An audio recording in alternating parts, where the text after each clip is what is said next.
Welcome to Deep Look.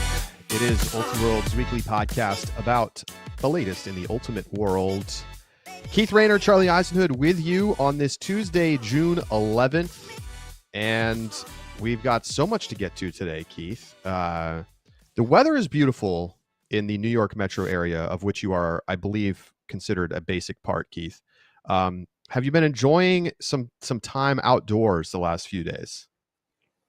I got to go to league last night, so I got a nice dose of. Did you get the dub? Yeah, we did not. I think we were tied at 11s and lost 15-13, which is kind of a tough look. But we were short a few people. We were missing like almost half of our women matching players in a league where your roster is split 50-50. That was kind of tough. That's a classic summer league situation to be in. So, wow, what a show today. We've got Windmill to preview. We've got HSNI recap, but we have to open up with this, Keith. The Raleigh Radiants go on the road in a win-and-in game against the Austin Torch. And, you know, this is a Raleigh team defending POL champions. They've been fine this year. It's been like a little bit flat. They have a couple losses to DC, but they're beating the teams they should beat. And the Austin Torch is a team they should beat. And they go to Austin, and in the heat, they lose the game. And they are knocked out of championship weekend. 15-14, the Torch take it, Keith. I mean, this is a pretty shocking result, even for a road game. Stunning result. I think it was very easy to count them out. Austin was a big underdog coming in. There's no way around it. Yes, the season had been a little mixed for Raleigh, but I think there was a sense of, well, when it comes down to it, you know, they'll get into the postseason, even if they squeak by, and then we'll see what this team's really made of. They'll build up the same way that we saw last season. And Austin wasn't messing with that storyline at all. An incredibly gritty victory for them, where they played absolutely wild levels of intense defense, and I think really feeding off of both an intense home crowd, but also the pressure. I mean, they played the best that they could in a must-win situation, and Austin ends up making it to championship weekend for the first time in team history, when I think basically everybody outside of them, like they truly got to build the us against the world narrative. Everybody's counting us out, and they come out and hit everybody with the big uppercut. You know, look, to me, this is like a wake-up call for Raleigh. You can't just phone it in all season and expect to be able to go to championship weekend, bring a full roster, and win. And I know it worked last year, but, you know, if you send a skeleton crew and you're missing multiple starters on a road game against a competent team, this is what's going to happen. And so, like, I don't really, I feel like, you know, FAFO. that is an apt term to use in this situation. And I'll let you I'm think sure about what that stands for. A lot of pride probably coming out of Austin.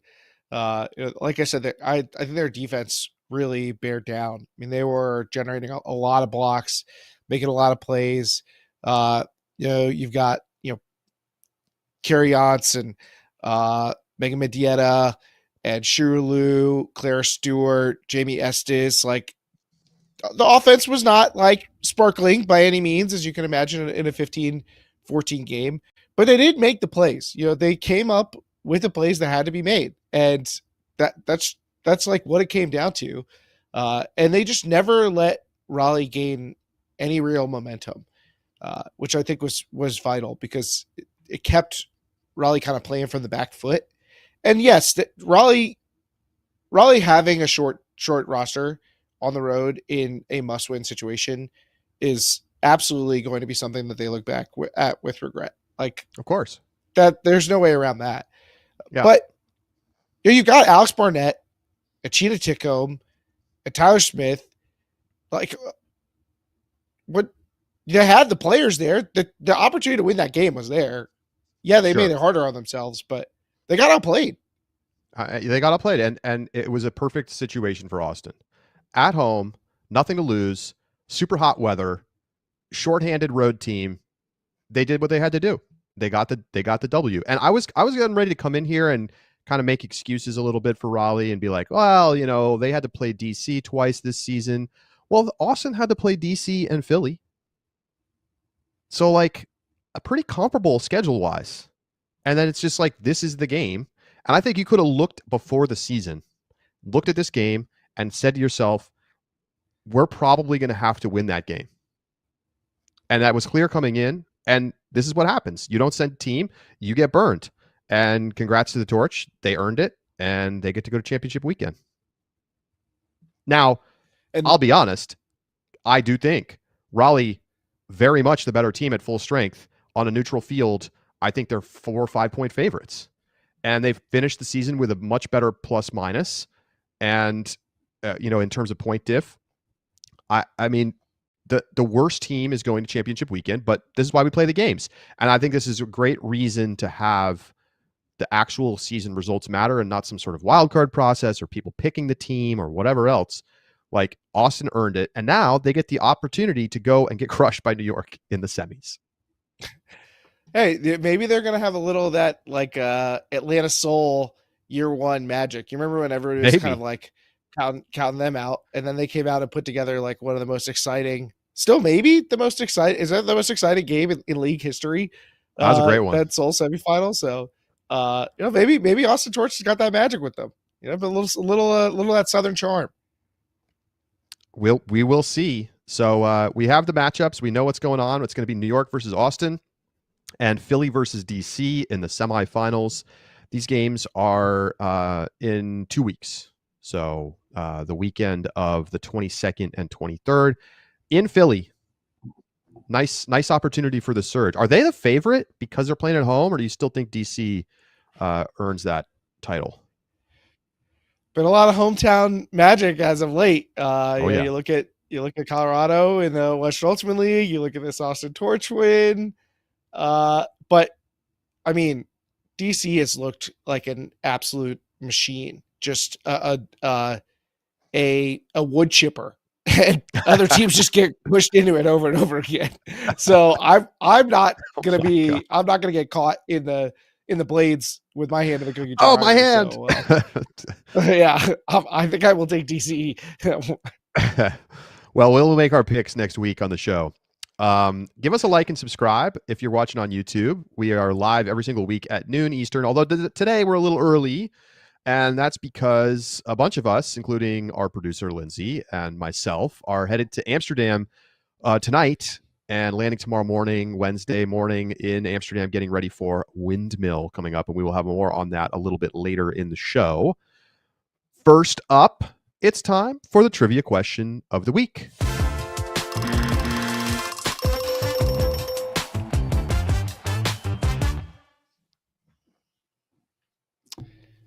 All right, trivia question of the week time. And this is a little bit in honor of High School National Invite. We're talking about all these young players, these prospects. There's been some conversation on our Discord about the U20 teams. After we get a Utah-Minnesota final in the boys division, which is a bit of an unusual combo if you look at the U20 team rosters.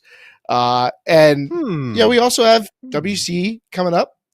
So I wanted to get back in that Team USA mode, the national teams. So I took a look at the WC rosters from this upcoming tournament for Team USA.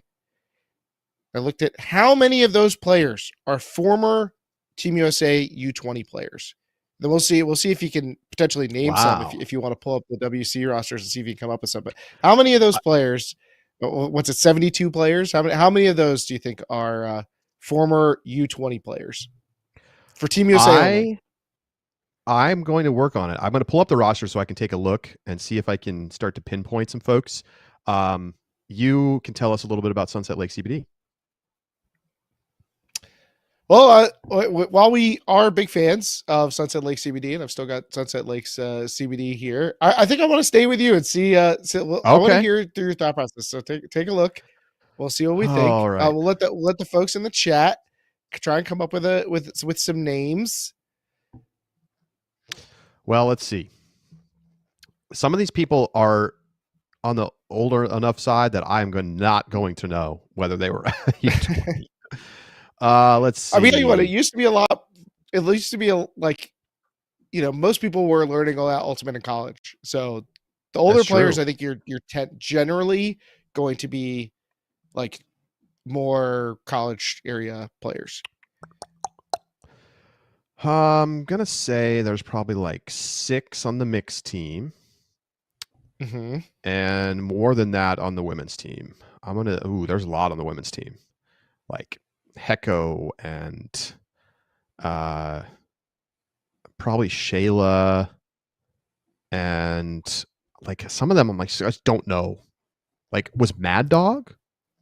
Probably, but like Sheena? Trope definitely was. I'm gonna say there was like 8 on the women's team. Should I round up to 10? No, I'm gonna say 8. So that's 14 so far. And then another 8. I'm gonna say 22 total. 22. Final answer. Big number. I believe that by my count, I have 17. Okay. I feel like that's pretty good. Not that far off. So you named a few. You got Abby Hecko. Yeah. She's a former player, Trope. But here's my Trent list Dillon. So far. So Trent Dillon was not actually. Oh, no kidding. To my knowledge, someone could correct me. So here's my list. You got Ben Dameron, the new kids. You got Ben Dameron, Dawn Colton, I knew Dameron, Abby Hecko, yep, I knew Dawn, Claire Trope, Juliana Werfley, Carolyn Tornquist, John Randolph. And then I think Henry Ng is probably in that generation.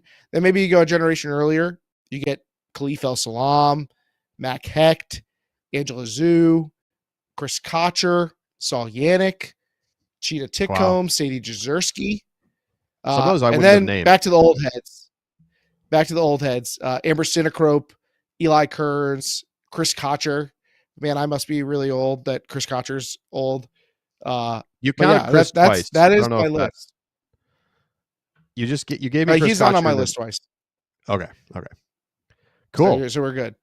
I feel like 22 was a decent guess. Yeah, it's interesting to think about, like, yes, these U20, like, this is not playing on the WC team is not like the mark of being a talented, great player or whatnot. But the U20 teams, it's not like everybody on that team is going to go on to be a superstar. A lot of these players leave by the time they're in the situation to play adult. They're not really playing competitive ultimate. Some stop playing. Some don't really develop into a superstar. Some just have their spots taken by the Dina Lamelix and the Carolyn Finneys and the Christian Boxleys of the world, who weren't big time youth players. And then some players, when I was looking through the list, I looked up every name individually just to make sure I didn't miss anybody.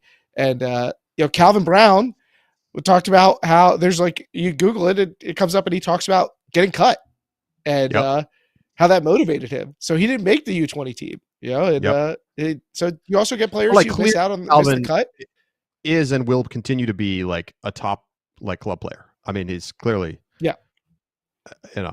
I think over time we will see more U20 representation on these lists, because I think you're going to see more top players needing to start earlier to become top players. That's just the way of the world. Like, look at international soccer.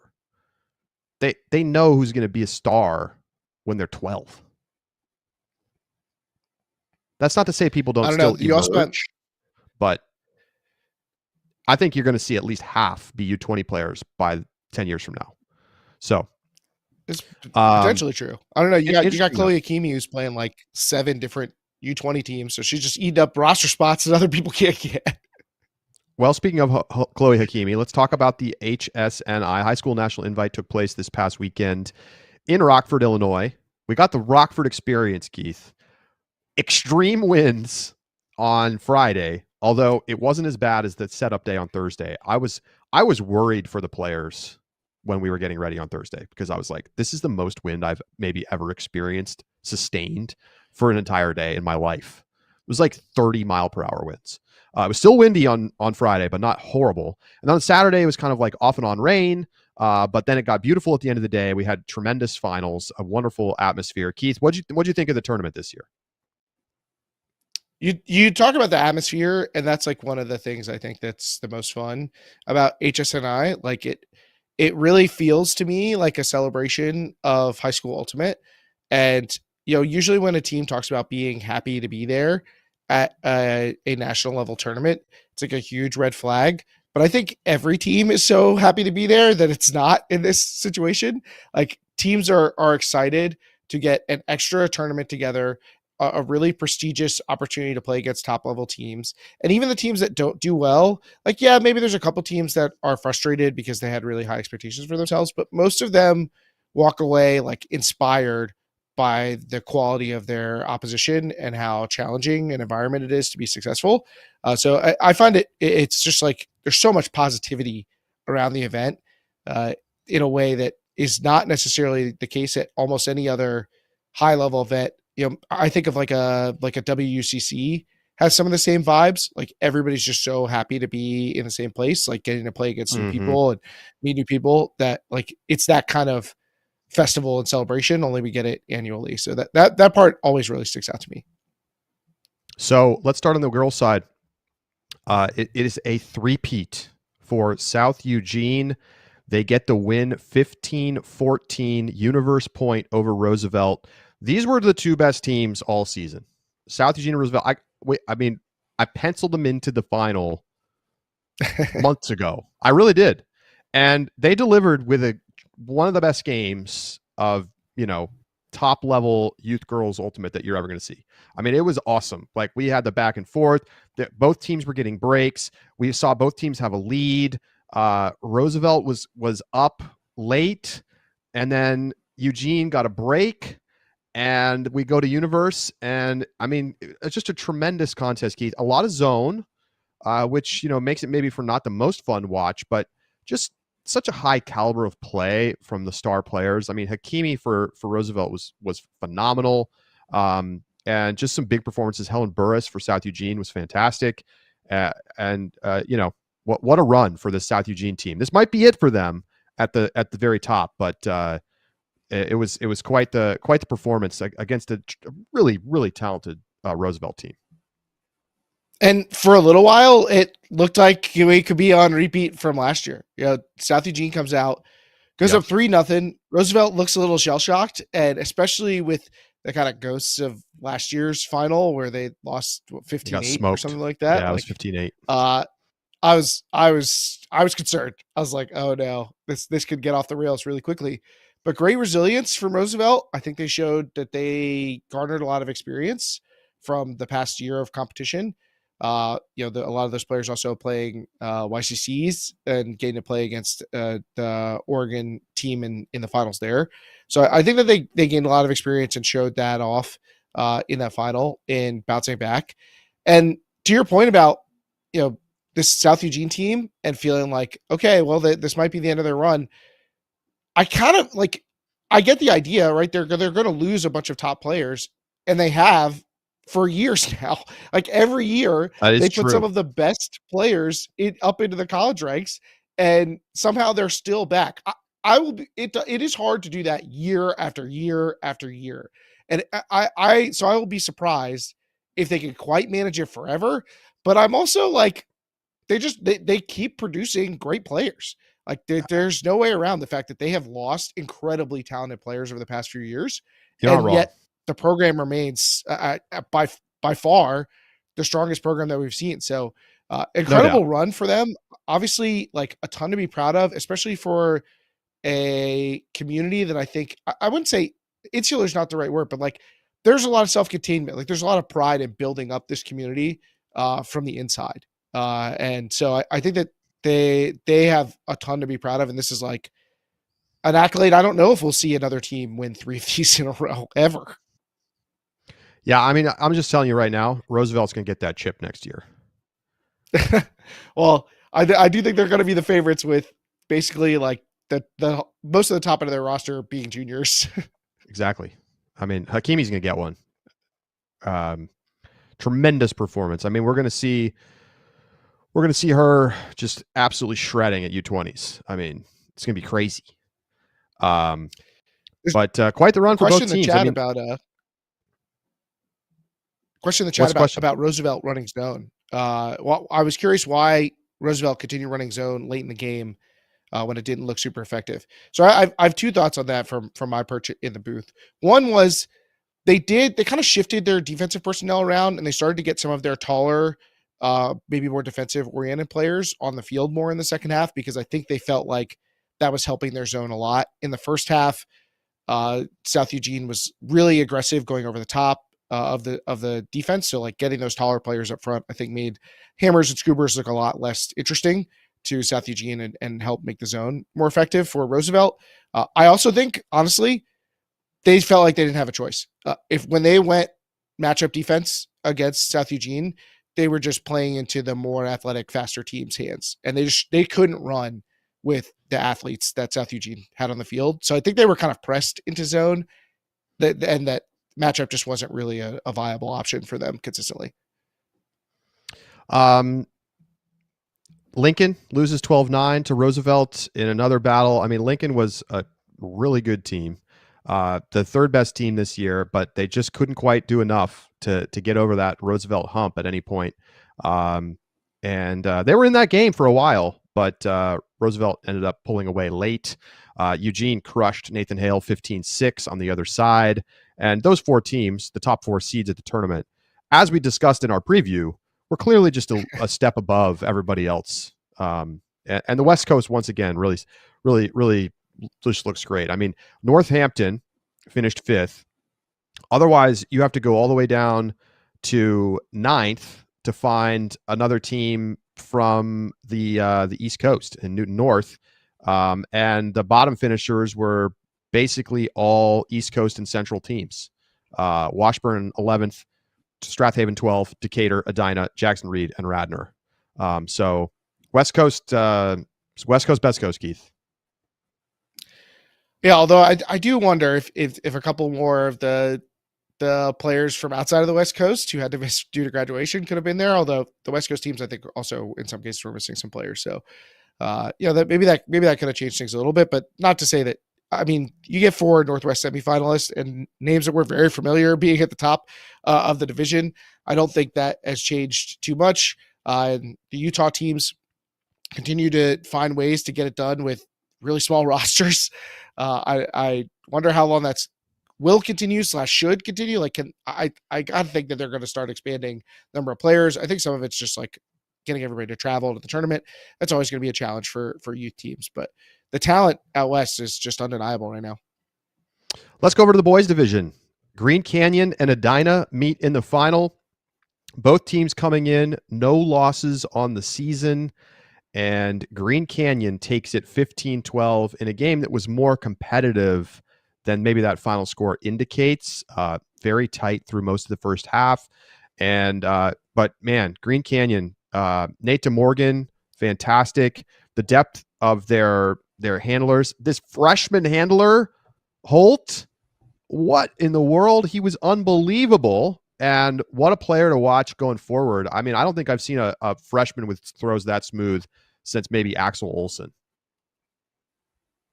That remarkable. I mean, to come into a game, a final, and be the person everyone's talking about after is a remarkable. I mean, it wasn't just. I want to paint a picture for people who didn't see it. This was a 15-year-old who wasn't just like a handler. He wasn't just like on the O-line. He was the core piece of the offense. The offense ran through him, even under high pressure. Like, it's the throwing skill was good, but to me, it was the poise. I mean, he was running the offense and the driving force. He like the pressure didn't affect his decision making. Playing against older players with bigger, stronger players didn't intimidate him at all. I mean, He had a it was couple a of remarkable performance. disgusting breaks. I mean, Yeah, absolutely I mean, filth inside forehands. I Crazy. I was like, it was stunning. I don't know if I've ever seen a 15-year-old with that level of play, save maybe Chloe Akimi. Like this Yeah. is He looks a little bit like eye-opening. a righty Jordan Kerr. They kind of have a similar build and like style. I mean, he could be really special. I think we're going to see him at YCC, so keep an eye out for him, Blake Holt. And yeah, I mean, Utah YCC going to be feeling pretty good. It's another year. There's a 3 straight Utah wins, by the way, at HSNI. Lone Peak the last 2 years. Green Canyon gets it this year. They were the best team in Utah this season. But what a run from Edina as well. I mean, they were just fantastic. They had a really tough semifinal against Eastside Prep, the number 1 seed coming into the tournament.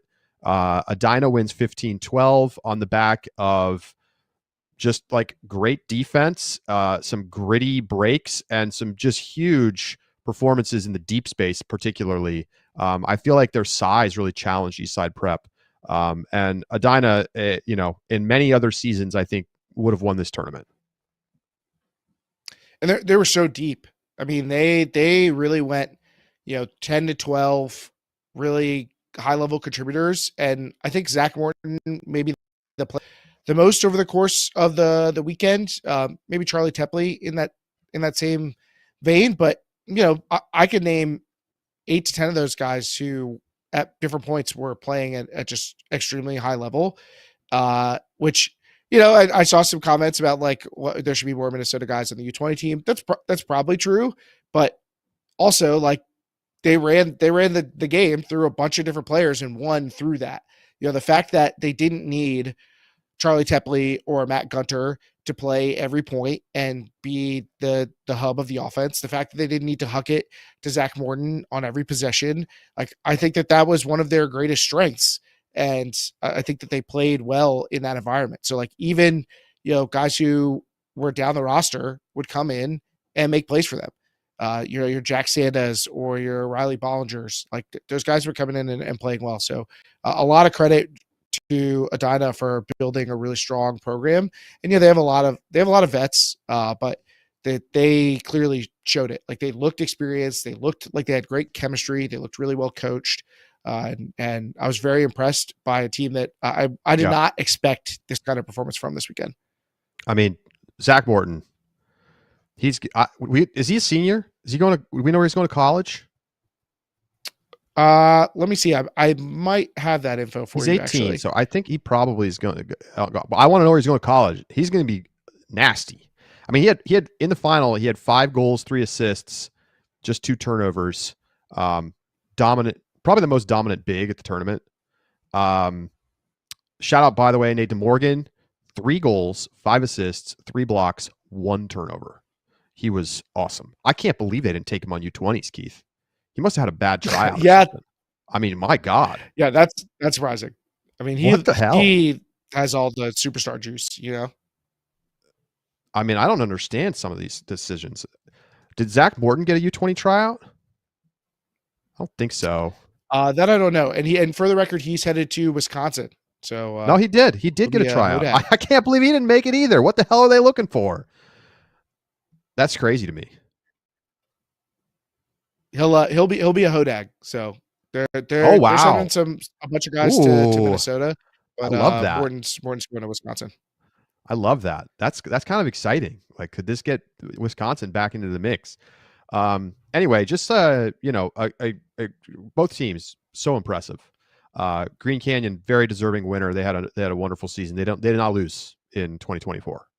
How about I just want one other thing I want to note. Sam Grossberg against South Eugene in quarterfinals put on an absolute show, Keith. I mean, have you ever seen a throwing performance like that? I mean, especially in the first half. That's one of the craziest games from an individual player that I've seen in a while. I'll give you the stats real quick. Final stat line. I got to find them. Here they are. He has 8 assists, 2 goals, 1 block on 4 turns, and a couple of those turns were garbage time. it was unreal. It was we were talking about him, shooting heat checks. Where like, I mean, it was watching somebody go off in a basketball game. It was just like he was pulling up from the logo, is what it felt like, because he was dialing up just ridiculous perfect throws, and for like 6 or 7 points, he just could not miss anything that he put up. Just like massive forehand hucks that like perfectly hit the spot. He threw some crazy like blading backhand on like almost like a wheel route coming up the backside of the stack to the back corner of the end zone. Like a coach's nightmare until it works. You're like, oh my gosh, I can't believe he just threw that. And then it just dropped right in. I mean, that was wild. I called it Valeria mode on social media because it was like when Valeria just takes over a game. And yeah, he couldn't play at that level because nobody could for forever. But for like 6 or 7 points, he was invincible. He had the Mario star. You just couldn't touch him. The Mario star. That's so true. It was quite a battle. I mean, you look at quarters, like a lot of close games. West Jessamine almost beat Green Canyon 14-13. And West Jessamine ended up finishing tied for 7th as they lost to South Eugene 15-14 in consolation. So, like, you think about things could have been different very easily. Like, South Eugene, if they hadn't gotten Sam Grossberg, could have won that quarter. Wow, that game was really even aside from that Sam Grossberg run. Yes. All right. Before we wrap up HSNI, there was a Color of Ultimate game on Friday night. We had a great crowd for that. Awesome opportunity. And look who played. Look who played. It's Keith. He left the booth. He went down to the field. Okay, that's just a nice stop it right here. Keith. Just stop the footage. Nice stop the footage right here. We're good. We could just stop the footage. Okay, we see the shot goes up. Oh, Keith in coverage. Got it no, right here. Keith didn't even get off the ground. What happened? Wasn't there a discussion about can you score 30 goals at YCC? I don't think so.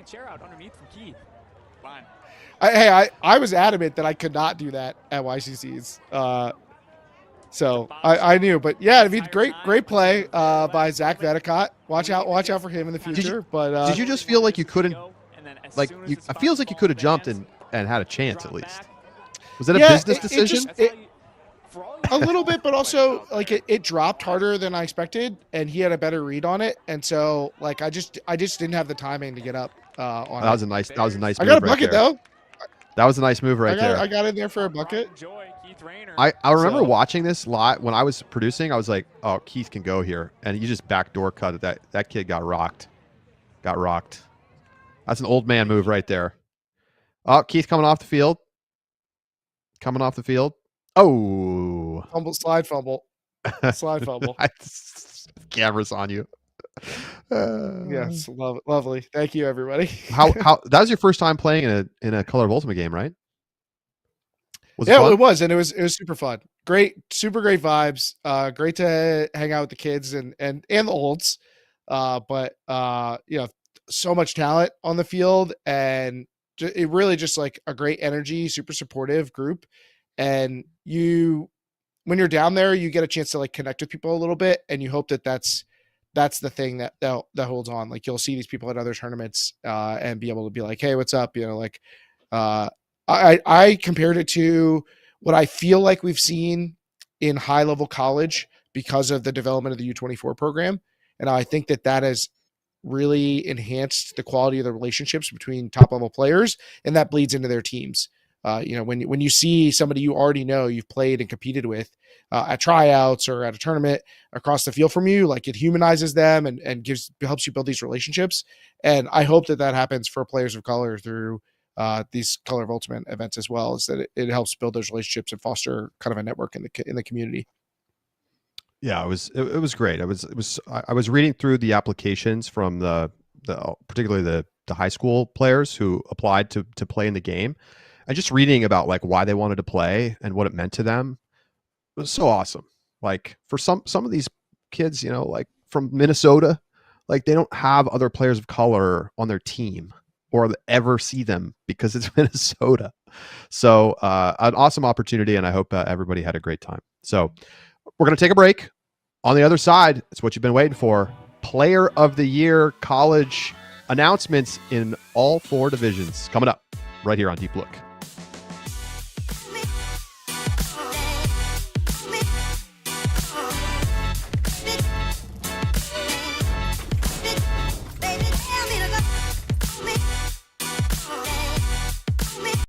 Hey, this is Robin Fennig.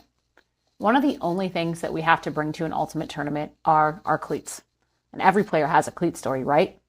Mine took place in 2022 when Noyes slayed our regional rival Dragon Thrust on Universe Point in a rainy semifinal at the USA Ultimate Club Championships. In my toe case, I didn't have to change a single thing about how I cut to get open for resets. I was so lost in the moment that I didn't even know it was Universe Point when I threw the game-winning huck to Dylan DeClerc. Toe cleats are specifically designed for Ultimate, with a cleat pattern for the game's sharp cuts and a durable, breathable, supportive build to keep your feet and ankles protected and comfortable for longer. That's why I've been using them for over 6 years. They're my best ally in the field. You put your best self on the field, so make sure you're bringing the best with you at tokeultimate.com. That's TOKAY-ultimate.com. Toke, sky the limits. Heads up, Breakmark now has sublimated 5-panel hat. You can get the hat and their famous reversible free with the purchase of one of their 3-piece team bundles, starting at just $85. Get all the details at breakmark.com.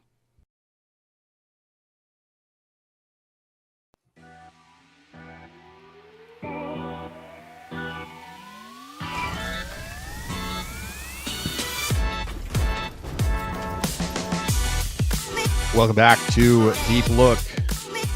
Well, the All-America first teams were announced. Was it yesterday evening? I don't exactly know when they went out. So hopefully you've got a chance to take a look at all of the tremendous players. And we decided we were going to announce the All-Americans first this year and kind of build up the hype for our Player of the Year award announcements. So, Keith, I think we should start D3 women's. You want to give us the list of our All-Americans? Absolutely. I would be proud to do that for us. So the list of All-Americans, it's basically functions as our finalists for the Player of the Year award. So this year's list of All-Americans, we have Rowan Dong from Carleton. We have Zoe Costanza from Haverford and Bryn Mawr. Kezia Wilde from Middlebury. Gemma Monk from Whitman. JJ Gallion from Portland. Claire Lee from McAllister. And Frankie Serenity from Carleton. Did you say Kezia Wilde from Middlebury? I don't know if you did. I think so. Yes. And our winner, yes. JJ Gallion from Portland. Keith, was there ever any doubt? What a monstrous performance on their route to a title. Absolutely. I mean, JJ was the star of the show. The only time there might have been any doubt was before what, regionals, when Right. When Gemma Monk was in position to potentially get there, but Whitman Falls and that opened the door, and I mean, it might have not mattered. Gemma Monk could have been in the mix, and JJ, the way that she was playing at nationals, might have answered any of the questions that might have existed anyway. So JJ Gallion is the deserving, and I think pretty obvious in most people's minds, Player of the Year. The runners-up in the D3 Women's Division, Rowan Dong, first runner-up from Carleton, and Gemma Monk, the second runner-up out of Whitman. Team didn't make nationals, but Gemma's performance. Yeah, I love the respect for Gemma because I think it was clear that she was the best player this year. I mean, she was like straight up like the best player during the regular season. Obviously, very unfortunate, injury and them not making the national tournament, but still deserves the nod from the voters. So I agree with them. Okay, let's move on. D3 men's. Let's get the rundown. All right. This year's finalists are Will Brandt from St. Olaf, Jacob Felton from Oklahoma Christian, or from Davenport. Excuse I me. think Wrong. he's from Wrong. Davenport, Keith. Davenport. Wrong scholarship Wrong school. school. Danny Klein from Williams, Gordon Larson also from St. Olaf, Daniel Snyder from Bates, Charles Tantum from Williams, and Max Zwerin from Lewis and Clark. And the winner is, drum roll please, Will Brandt. You knew this. I knew this. Everyone knew this. This is not exactly a shock pick here. He was phenomenal, Keith. I mean, just a dominant showing from Will Brandt this season. Incredible player. Definitely going to go down as a all-time great, I think, in D3 men's competition.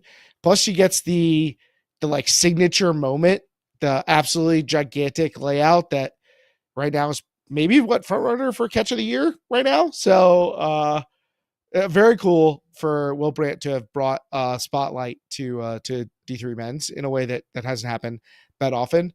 And the runners up this year, we had a tie. So co-runners up in D3 men's, and Charlie, they're teammates. Charles Tantum and Danny Klein, Wow. co-runners up from Williams. The strong showing from them, enough to power two players to the POTY podium. So they're the runners up behind Will Brandt. How about that? We got some great notes, by the way. I don't know if you've looked at this, Keith, but Dan Young, the coach of Portland women's, who just won the title, sent over an article that I think we're probably going to publish soon. Standout performances of the last decade of college nationals. And I'm going to point out some stats. JJ Gallion tied for the highest goals and assists of any player ever in any division at college nationals. 61 combined goals and assists. Absolutely wild. That's a massive stack. And JJ, I'm quoting here from Dan, had two of the top 7 all-time greatest scoring performances across all divisions in the semifinals and finals. She scored or assisted on 14 of their 15 goals in semis, which we were hyping that up at the tournament, and 13 of 15 in the finals. The only person to ever do better was Josie Gillette, who got 15 out of 15 assists in pool play. But Dan looked at the tape. It was actually only 14 of 15, but the stat keeper must have just gotten lulled into the Josie assist scenario. So, against in the biggest spots, JJ monster performance. Last year, Will Brandt had 9.2 combined goals and assists per game, which is the highest men's scoring performance at that time. Jacob Felton outdid it this year with 10-2. But last year, Will threw 25 turnovers for those 9.2 goals and assists per game. This year, he only had 8 turnovers at the tournament.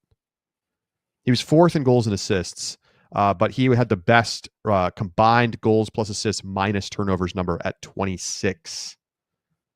Some pretty sweet stats. 8 turnovers. There. 8 turnovers on that usage against the best teams in the division. Like, you're when everyone knows you're the guy against literally the best teams. Yeah. Yes. That's getting wild. the best That's defenders. Wild. You're getting box and one, and you're still just out there. 8 turnovers at nationals is an incredible number for a player with that kind of volume. All right, let's move on. I think we are going to D1 women's next. So Keith, set up our All-Americans this year. First teamers. All right, your first team All-Americans and Player of the Year finalists: Khalil Phillips from Colorado, Don Colton from UNC, Emily Kemp from Tufts, Jolie Krebs from SUNY Binghamton, Kennedy McCarthy from Vermont, Macy Volbrecht from Stanford, and Tori Gray from Carleton. I love that Macy Volbrecht got the shout, man. She had such a good nationals. All right. I think I know who's going to win it, Keith, but hit the drum roll. Your player of the year in 2024, Dawn Colton wins it again. What a performance from Dawn en route to another title, 4 straight for UNC Pleiades. Was there ever any doubt here either? It was so clear. And it becomes the first player in College Ultimate to win 2 POTYs. And of course, that you add that to an incredible resume and legacy, and you start to understand why we may be talking about the best career in College Ultimate history.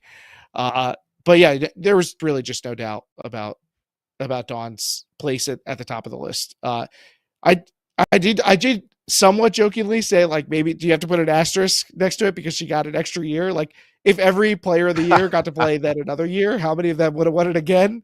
But I mean, who cares? Like, Dawn's incredible.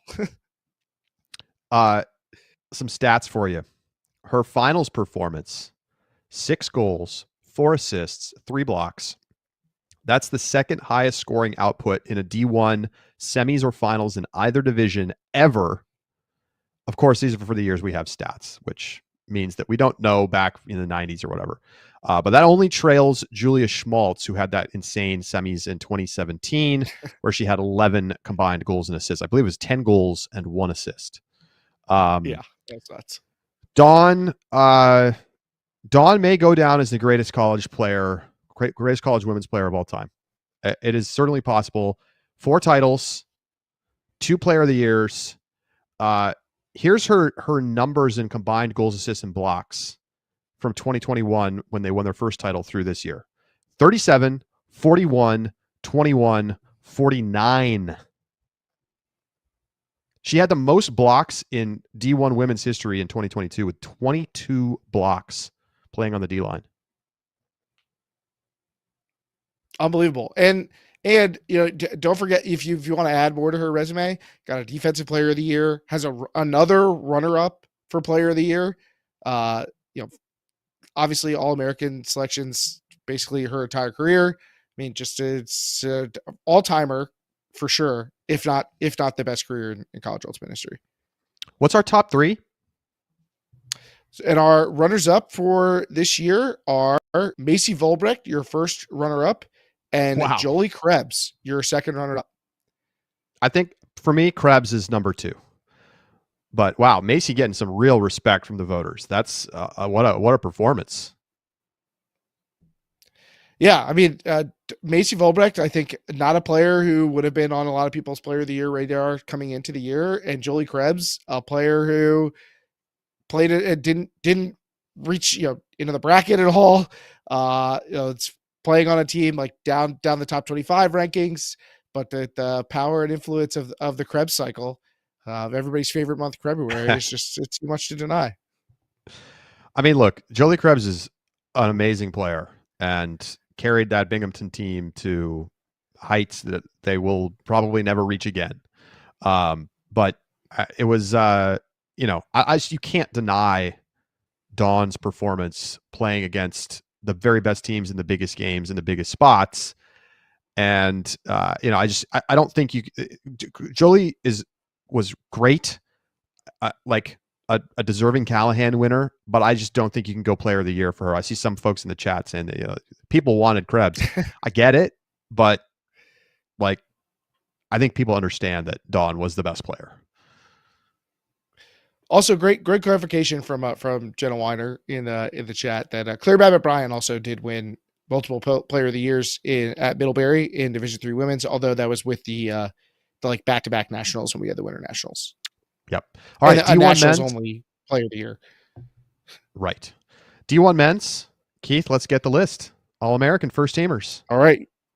Your list: Ben Dameron from North Carolina, Aiden Downey from Georgia, Leo Gordon from Brown, Henry Ing from Pittsburgh, Jacques Nissen from Brown, Anton Orm from Cal Poly SLO, and Rutledge Smith from North Carolina. A great list. Once again, I think I know who's going to win, but let's hit the drum roll, please.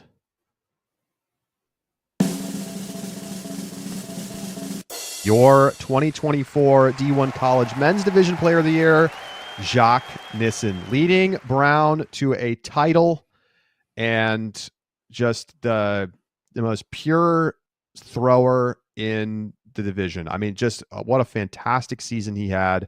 Take a look at some of the highlights. Hitting, him to Leo Gordon all day, baby. All day, baby. Just a maestro. Just a player who controlled offense. Like, you couldn't speed him up. You couldn't take him out of his game, and became better in all the other aspects of his play. Like, became a better deep receiver, became a better defender, became tougher to match up with. And like, the throws were always there since the beginning, but let's rounded out everything and became, so poised and composed as a leader for his team. And takes home a title and now a Player of the Year award as well. And like you said, there really was not much question. All right, here we go. Stats: 3 goals, 7 assists, 2 blocks in the semis. That's tied for the second highest scoring output in D1 semis or finals history in either division. Jacques and Leo go 1-2 in goals plus assists plus blocks. The all-time list of goals plus assists plus blocks minus turns, Jacques Nissen is second all-time behind Chris LaRocque from 2015 with FSU, where he had 48 in that category. A ridiculous 12 goals, 40 assists, 3 blocks, and only 7 turnovers for LaRocque that year. That was insane. But Jacques was right there, one point behind him, if you will. His combined 52 goals and assists tied for second all time, only trailing 2015 Chris LaRocque, 2016 Stubbs, and Leo Gordon as well, just ahead of John Nethercutt in 2015. His 38 assists this year is third all time. His 8 blocks, speaks to exactly what you just said, Keith. His 8 blocks, the most ever amongst anyone with over 30 assists. Wow. That's a cool stat. Shout out to Dan Young for pulling some incredible stats for us for this. Maybe we're getting closer to the modern data era where we can actually compare across like eras of Ultimate to players from 10 years ago and have some sense of what was actually happening. Your runners up in Division 1 men's, in first runner up position, Anton Orm from Cal Poly SLO, and your second runner up, Aiden Downey from the University of Georgia. Anton Orm, what a season. Yeah, I mean, tremendous play, played both ways, was awesome on offense from really beginning to end. Like, I think one of the things that made his resume stand out for our voting staff was the consistency. Just played at an incredibly high level from the beginning of the year all the way through. All right, so that wraps up our Players of the Year. Congratulations once again to JJ Gallion, Will Brandt, Don Colton, and Jacques Nissen for winning the Ultiworld Player of the Year awards here in 2024. Let's take a look here. We're getting ready now to talk Windmill, and super excited to be welcoming in former Ultiworld European editor and commentator over in Europe and podcast host and all things, Ravi Vasudevan. Ravi, welcome to back to Deep Look, I should say. Hello, Charlie. Hello, Keith. Glad to be here to talk about the best tournament in the world. Okay, best tournament in the world. The hype has been hype from the Europeans. Tell us what makes this such a great tournament. It's super high level. We usually get the best European teams coming together, whether it's club teams or national teams or whatever iteration they are that year at the highest level, come together and play. It's a great venue with 20 fields that are all laid out in this like big square where you can basically really easily access all the fields all around. So there's just tons of amazing Ultimate happening all around you. And it's got this festival vibe, which you don't usually have with the highest level Ultimate altogether. Most of the people camp out. Some people get hotels, but most people are hanging out. There's a crazy party Saturday night. There's smaller, more chill party on Friday night, Thursday night. And it's just an amazing international vibe. Teams coming from South America, from North America, from Europe, from Asia, all over. It's just an amazing like festival of Ultimate that also has really high level play. So yeah, that's about it. It would seem like those two things like couldn't necessarily coincide. Like, how can you perform your best the next day when, you know, your center handler and your main puller are hungover and like one of them's in prison or whatever? Like, is this, like, what do you like? How does it all work so that it all like meshes into being this like incredible event? I mean, you are not the first person to tell us that this is the best tournament in the world. Yeah, it's a bit of magic that it comes together like that. It's hard to say much more than that. I mean, of course, some of the really serious teams aren't going to go hard on Saturday night if they want to win the final. But since the tournament's big enough, there are some other teams that are going to party super hard. There'll be teams that take the competitiveness or the partiness, find where on the spectrum they are between those two of how they handle the weekend. But it all just comes together in a magical way, and you just have to be there to experience it. So sad for you, Keith, because Keith isn't coming out. I think Charlie is going to be out here, but I'm sure Charlie will tell you all about it when he gets back. I'm pumped. I am so pumped. We are going to be spearheading the largest ever video coverage at Windmill. We're going to have 2 showcase fields every round, along with 2 additional streams every round. And we're working together with Ulti TV as they bring you coverage of the super team every round, mostly on their YouTube channel. We'll have a couple of games on Ulti World as well. But so basically it means there's going to be 4 to 5 games around streamed from Windmill. A great chance right now to subscribe to Ulti World. I recommend an all access subscription so you can get all those games. You'll only get the showcase games with a standard subscription, but it's still, that's 2 games around at least, plus whatever Ulti TV's got going on their YouTube. And it's 3 days of competition. We've got the USA men's national team there, along with a ton of other national teams from around the world, mostly Europe. But hey, the Australian mixed team is coming out. So this is a big warm-up tournament for a lot of these teams. And even some of the teams that aren't bringing a national team, like Mooncatchers, for instance, is playing as their club team. It's a little bit of a proxy for what we might see from the Belgian men's national team. Yes? Yeah, you'll see both halves. So Mooncatchers are there. Actually, there's an argument to be said whether Mooncatchers or Belgium are stronger, because if you think about the international imports that come into Mooncatchers, they get the Latvians, they get the Dutch Ben Oort and Tom Blossman, but you replace that with the top players from Gentle and Jet Set, which are actually combining to make a team Gen Set.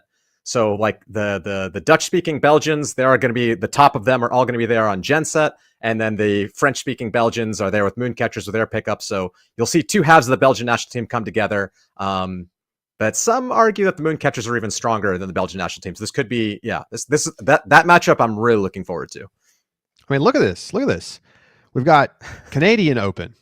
We've got the French Open team. We've got the German Open team. We've got the Mexicans here, the Spaniards, the Americans, along with Clapham and Mooncatchers. I mean, like, this is as high level of a collection of teams as you're going to see. I mean, this is like WUCC level, if not higher than that, because you have actual national teams. I'm so excited. Ravi, tell us, like, who should we... I mean, I think it's fair enough to say that the USA men's national team will be the favorites. But should they be? Like, who do you put as the favorites here, and maybe the top 3 or 4 teams? Yeah, the USA are the favorites. I mean, I think that so I did an episode with Eurozone with Sean Colfer, recorded yesterday. That'll be up on the podcast feed soon, where I probably did a more in-depth preview than we're going to do here. And I think the USA could lose a game early because of the lack of chemistry. So if Mooncatchers match up with them, like in game 2 or something like that, they won't be matched up for game 1, but if they match up for game 2 or something like that, I think they could take a game off them. I find it hard to see them losing later on down in the bracket play. Well, because once they get a few games in and they start to adapt to what's going on over there, they have really good coaching, really good talent. They just have the most talent there. So who are the contenders? I think Mooncatchers and Clapham are definitely 2 of the top teams out here. I think Canada, I know there's the whole thing of Canada's, a little washed. It's not the same country they used to be, but I think Canada Open will be a pretty strong team here. Definitely looking to make a semis run, and could be a contender to prove themselves that maybe Canada's not out yet. And And then I think the next tier is like Germany, France. This Gen Set team actually I think could be really good. The Austin Disco Club is a lot of double-eyed players, but also some top players from Europe that are coming in. I think they're going to be hitting the party really hard, maybe compared to some of these national teams. So we'll see how good they are come Sunday, but I think they could have some fun run in them somewhere down the tournament. But yeah, those are the ones that I'm really looking at as semis contenders. So Mooncatchers, Clapham, Canada, Germany, and then maybe France or Gen Set sneaking in there. Awesome. Well, let's move over to the mixed division, and I think we got to start by talking about this Tokai super team. I mean, I'm not going to run down the whole roster. I'm just going to give you a selection of names from this roster. Let's go: Valeria Cardenas, Jimmy Mickle, Levka Walchak, Charlotte Shaw, Tom Tullett, Joe White, Sarah Eklund, Toby DeCrane. I am just giving you a selection. This is a crazy team. It is a crazy roster. They are definitely the most talented team in the field. Do you think they win it all? So I think the biggest cheat that they have is not just the talent they have, but they also recruited Ina Longcreet, she was the coach of Belgian U24 last year. So if you bring in also an experienced coach with you, I think that's where they're really cheating, because they might actually be able to pull it together. The one thing that they could have had against them is like being a bunch of egos, not being able to figure out how to play together. But I think she's going to bring that. So I really think they're the favorites here to win. But I do think there's teams like Australia, who was the second place team at the last Worlds in 2016. France mixed dominated Europe last year, and they look even a little bit stronger this year. Italy mixed for the first time, coming together all in on mixed, right? Like they have an open team going to WC, but that's kind of the B team. They're all in with their top players on mixed. They could be really strong. You've got GB, you've got Exist, you've got 90s Babies, which is like this team of, the Norbombs, a bunch of people from DC, also Kelly Highland and some players from there. So there will be challengers, but I do think super team like USA is just the most talented, and by the end of the tournament is going to be the team to beat. Yeah, but could lose a game early. Similarly, I'm definitely curious to see that Italy team. I mean, I've been so open about the thought that these national teams should try and overcommit in one division, and mixed is a great place to do that. So I'm very curious about that. I was looking at the Legends of Shaanxi roster. That roster's kind of stacked. I think that is a low key team to watch. I think that they can end up doing really well. I think the super team's biggest enemy might be the party. I don't know exactly who else can take, there is Exist is there, minus Jenny De Jesus and plus a couple of pickups. But otherwise, is there a club team or anything outside of the national teams or the kind of all-star pickup teams that you think could make a run? Well, so the Euro champs from last year are Deep Space, but I think they're going to be missing a few players on GB that will be playing for GB Mixed or GB Women, especially. The GB Women's team is also there when we'll get to that division. Layla Deniston, who's also one of their top players, is playing for Exist. So I don't think they'll quite have the guns to make it into quarters. There's, of course, Eurotrash, which is my team, made up of friends of Eurozone and in the field. Sadly, Pat Stegemuller, it was his and I's team that we played for the last couple of years at Windmill together. Sadly, he couldn't come out this year because he's did his honeymoon and couldn't get another trip to Europe in. So, but it will be me and Liam and a bunch of friends of Eurotrash, Eurozone and in the fields. Abby Thorpe joining the ranks this year. So we're excited about that after seeing how she did at WUL. Yeah. So we'll see if we get a Eurotrash versus GB mixed game. You guys have to put that on stream because it'll be Sean Colfer, the current Eurozone host, versus me. So I think it'll be a nice clash for the Ulti World fans. He's coaching. I GB love mixed, it. Yeah, so. I love it. Well, it's going to be so much fun. I mean, super team is going to be a spectacle, if nothing else. Yeah. All right. Let's go over to the women's division. Tullett, Mickle, and Valeria. That's like, what kind of throwing power is that? Like, that, I don't think a team's ever had that much throwing power in one team. It's going to be crazy. But before we move on, Charlie, I feel like there's an absence in this division. What happened? Where's Team USA? You feel like they should I can be answer here? that question if you want. I can answer that question if you want. They were slated to play here originally, right? Maybe they were since I go to TAP. Yeah. I'm on the team. I'm on the Windmill team selection committee. So at the beginning, it was USA Open and mixed both applied to come, and in the end, mixed said, yeah, we had already committed to TEP. TEP moved their weekend for us, so we can't be sending all the teams away.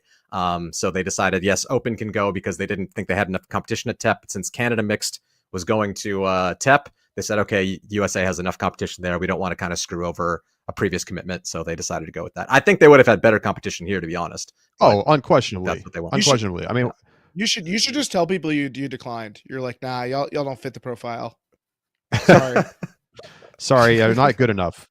Not good Not enough. good enough, yeah. Try Doesn't again fit the next spirit, year. Spirit's really important here. Oh, you're not going to go to the party? Well, forget you. No, they're going to go to the party. The men's team is going to be at the party 100%. Maybe they only go for a couple of hours, but like, come on. It doesn't matter if you win this tournament or not. But I'm hyped. I'm hyped. Exactly. That's what I'm saying. That's my whole point about the point of going on these tournaments for these teams to these international events, which is expensive, right? I mean, it's not a cheap ticket to fly over to Amsterdam. It's because you develop chemistry off the field, which is just as important as being able to play well together on the field. All right, women's division. Let's take a look. And I think this is an interesting one. Is there an obvious favorite here? So the weird thing about this one is that a lot of their players, the top teams here, some of their players are playing mixed, but maybe also crossing over. So how Windmill works is it alternates between mixed and single gender. So you could play both, but it's brutal. I mean, if you just play one, you're playing 4 games on Friday and 3 games on Saturday. So like that's enough for me anyways. But like Leifka Waljak is playing on Super Team, but it's also on Jinx Midnight, which is like a top club team right now in Europe. Layla Deniston is on GB Women and is also playing for Exist, but I don't know if she will play for both teams or not. So that's the big question mark I have. Tlusta, who's one of the top European women's players, is playing for Super Team, and East Block, who's also a very, very strong club team. So that's, for me, there's like lots of question marks there. But if I look at what I think the top teams here are to me are going to be GB Women, Jinx Midnight. To me, they're kind of the top 2. Then I think the Hrut women actually could be quite strong. They've been doing quite well this season. And then it's the 2 Czech teams, 3SB and East Block, to see if they can round out the semis. That's my picks right now. Moon Cup probably would have been a strong one. That's the Mooncatchers women's team. But the Borneau sisters who play for them in club are playing for France mixed. So I think they're not going to be quite as strong here. And I don't think the France mixed is pretty serious. I don't think the France mixed coaches are going to allow them to play double duty, whereas the Super Team players probably, Steph Rapazza doesn't care if they play double duty. So it's that's a different story. So yeah, that's my kind of picks for semis. It's a wild wrinkle that you could play in mixed and another division. I don't think I knew that. So that is an unusual place to be. Like you could take a couple rounds here and there, or maybe you play one day with one day. Interesting. I also would like, just looking at it, Jinx Midnight and the Hrut women were the 2 teams that kind of jumped off the page to me. But then you have GB and maybe Dublin. Maybe there's some Dublin out there. I don't know. They've been kind of down this year, so I'm not.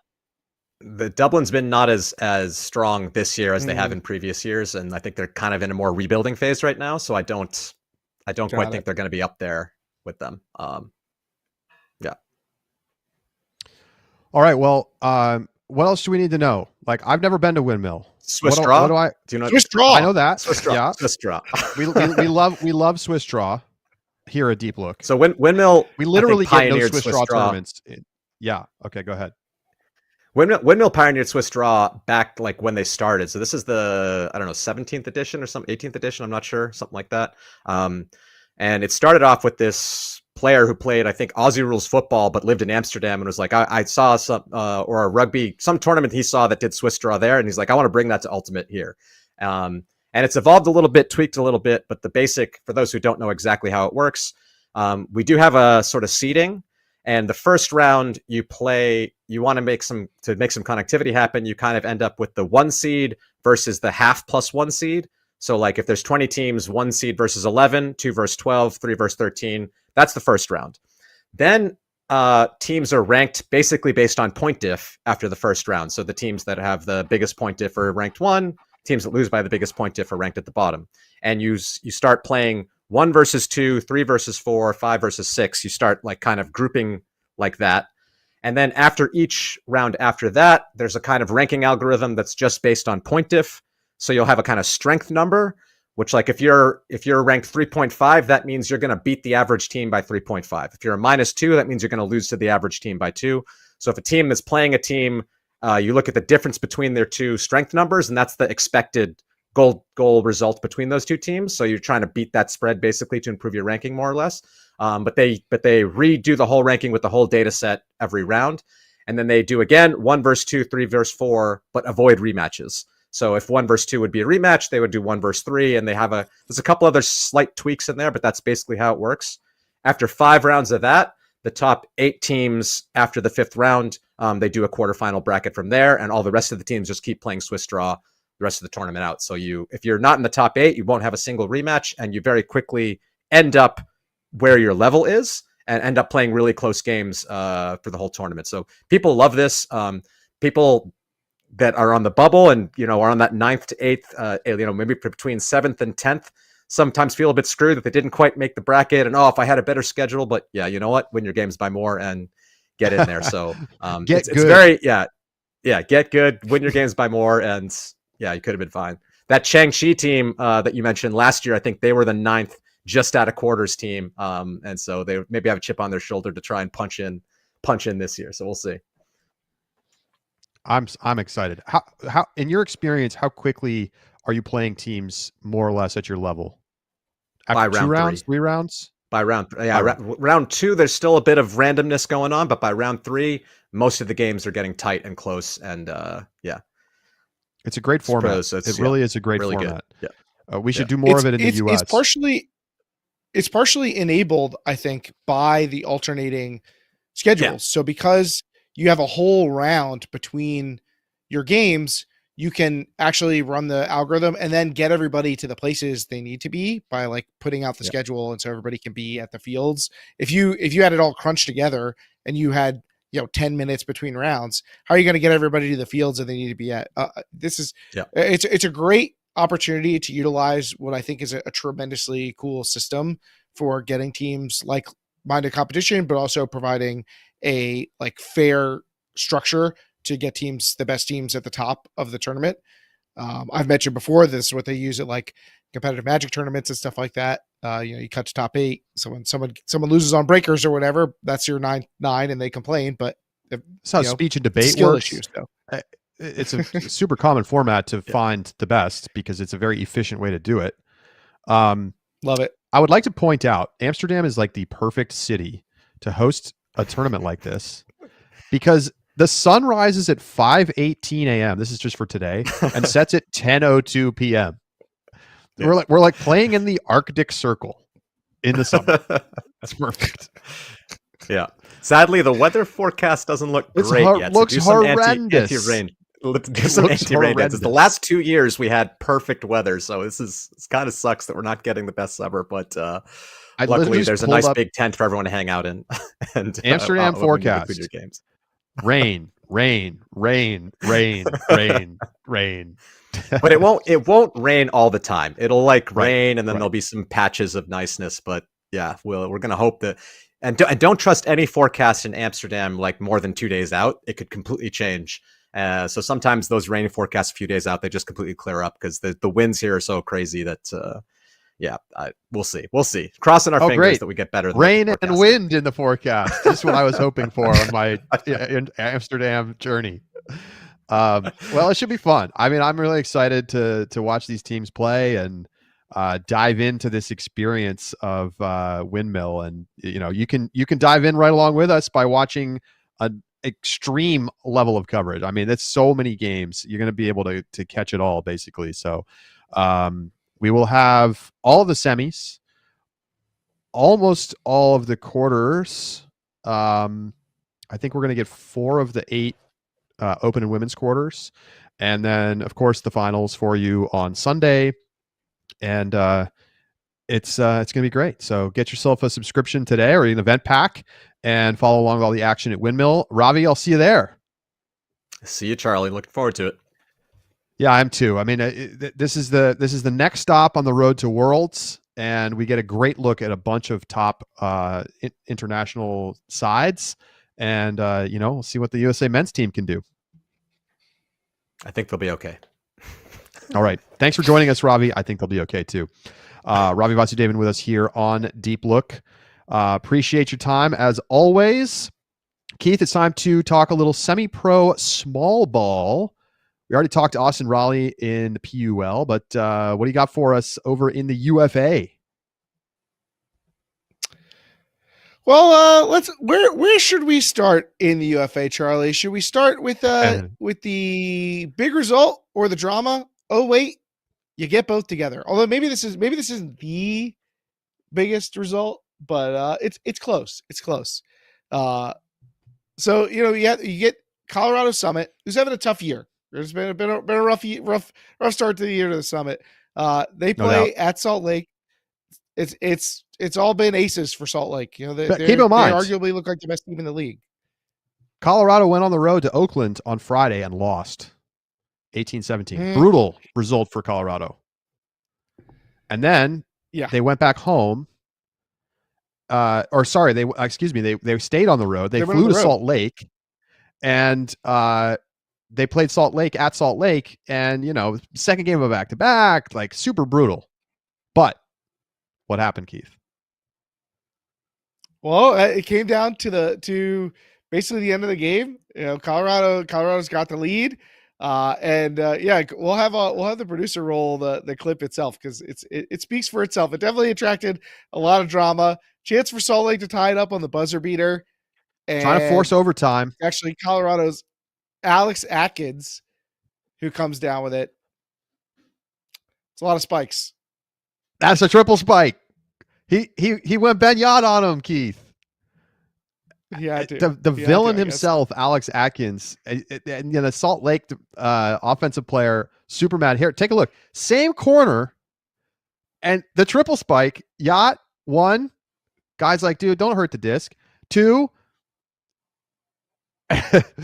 3. At Salt Lake, imagine it was the same both guy. Games, same end zone, same corner. What if it was the same guy? That would have been epic. But Salt Lake's going to be having horrible dreams about 3 spikes for the rest of their lives.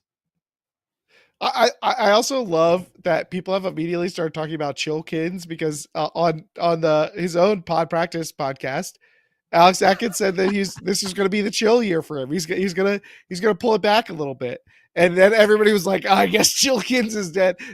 Rip Chilkins, 2024 to 2024. He doesn't have the chill in him, I don't think. I mean, it's look. Some people are going to take umbrage at him spiking 3 times. Whatever, dude. I mean, he didn't even spike it at anybody. Like, they just won the game. They just went on the road and won their biggest game of the year, ended Salt Lake's undefeated streak, gave themselves hope in the playoff race. Like, it's a massive win. And I am all for some villainy. He's going to get booed brutally. If they play at Salt Lake again, that might be it.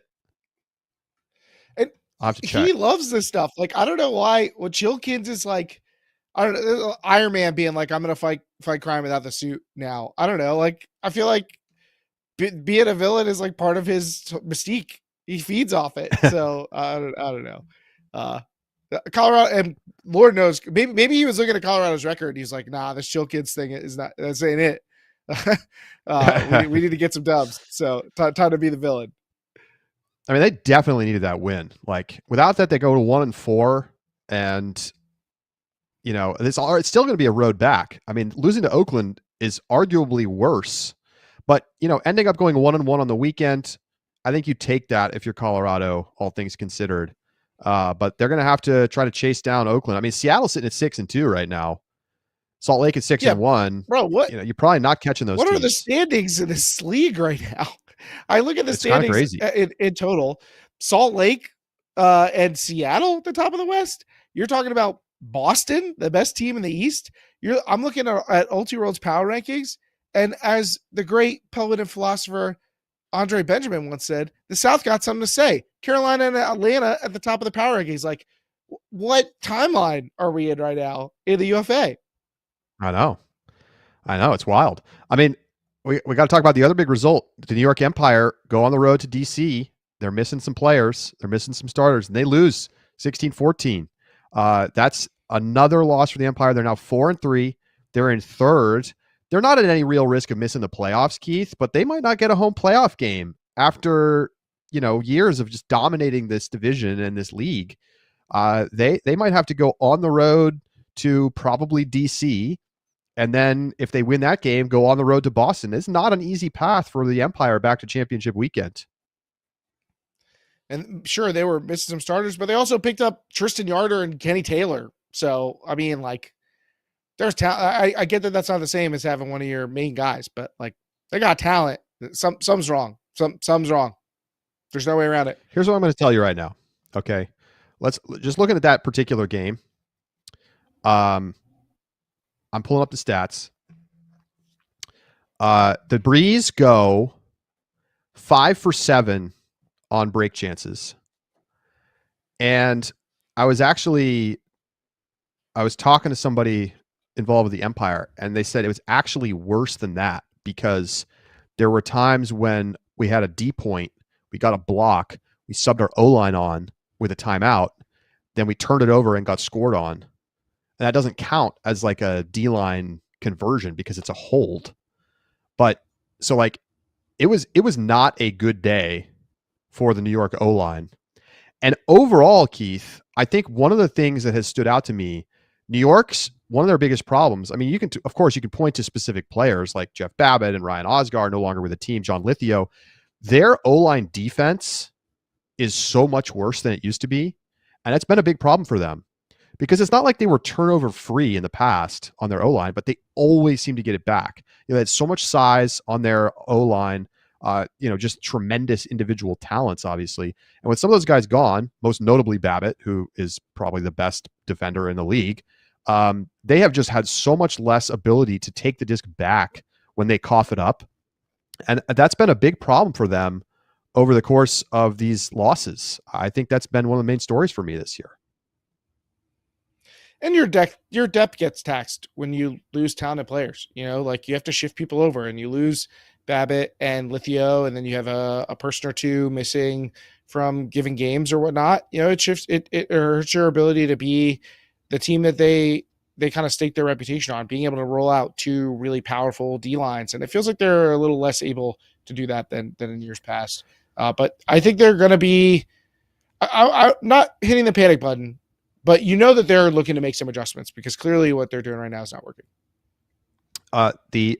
Against the Empire, opponents' D-line conversion percentage is 52.6%. That's the 7th worst number in the league.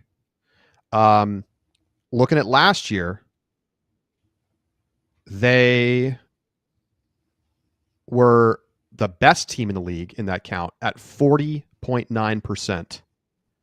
So they've gone from 40.9% D-line conversions against to 56% against. That is a massive change. They stood alone. They were 3% better than second place last year. So a really big drop for the Empire. They go from the best in the league to one of the worst. I also think that their deep game has suffered a lot with the loss of Babbitt and Oscar. I think that also has really changed the way that they are offensively structured and could impact their O-line conversion percentage, their ability to get the disc back if you're then not getting as good a field position because you're not like your turnovers are coming in shorter ranges. So those things can be tied together even. For sure. All right, let's move on. We are going to go now to our question of the week. It comes from Dombro in the Discord. And here it is, Keith. If ESPN was to do a 30 for 30 episode on someone or something in Ultimate that was trying to get non-players hooked on the sport, what would be the best subject? Non-players interested in the sport. My first thought, in just like before that clause, is to me one of the greatest things that's happened in Ultimate history. And no, It's not Arizona State B beating Arizona State at Trouble in Vegas that one time.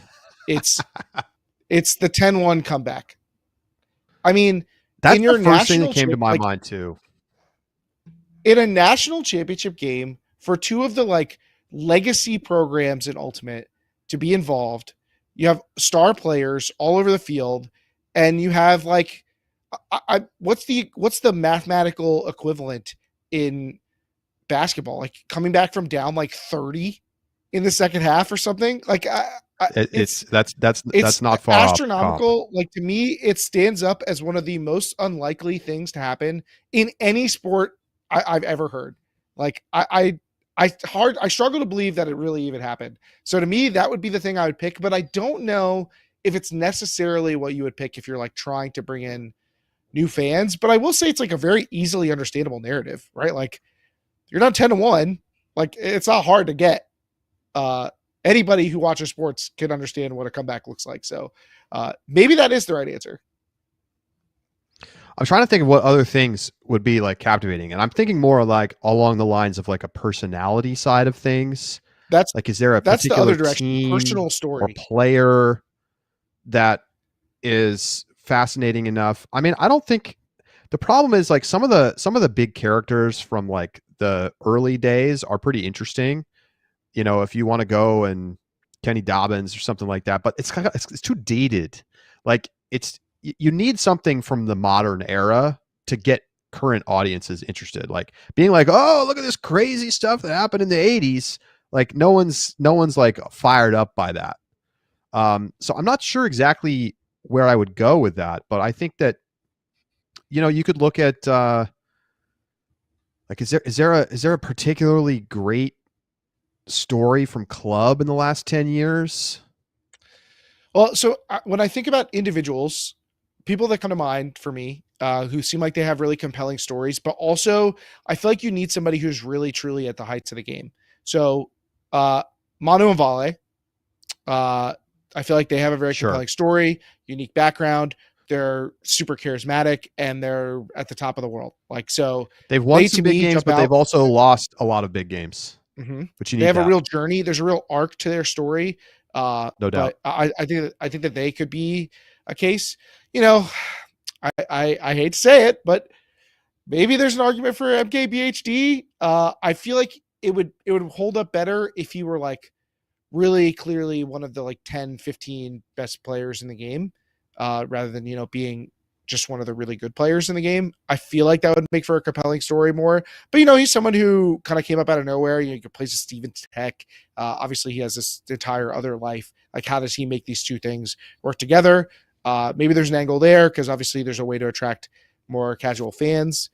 You know, maybe someone like a Roland McDonald, non-traditional way to get into the sport to where he is now. I don't know though. It's tough to find that blend of compelling personal story, compelling personality, and also having a super marked impact on the sport where you're in such a high profile position that it makes sense. You could always do some like notorious game, you know, like the Ring comeback on Ironside. That was a crazy one. I mean, we had the Streaker, we had the Booze, we had the, you know, I don't know that there's enough there of one game to be a 30 for 30 that like really gets people hooked, but like that was definitely a crazy game. I would be more interested maybe in a, you know, F1 style Netflix show where you follow like a team for a while, or like you follow a division for a while. I mean, I think that's proven to make people interested. Maybe not forever. Yeah, but like F1 ratings have got to be down in the US at this point, right? How about like bad ideas for this that would work great for like ultimate centric people, like the Florida United double wide game or the time Oregon got in trouble for playing with no pants or whatever. Like those are ultimate centric versions of this. I am right. Formula One viewership on ESPN is down 9% from 2022. But I mean, it's still up a lot from where it was before they had that show. All right. Yeah, I mean, you Much to you know, consider. Cheer on Netflix, like those kinds of shows could definitely be a launching point. And you know, seeing the tryouts episode, I think is a good example of the kind of content we can get on that. All right, join us over in the Discord as a subscriber. We're going to be doing our sub bonus right after this live, and we're talking more high school national invite hype, a little players go where they're going to college, some deeper dives onto individual star standouts. So we'll see you over there. That is going to do it for this edition of Deep Look. Give us a like, give us a subscribe, hit us with a review on iTunes or wherever you get your podcast. And we will talk to you next week right here on Deep Look.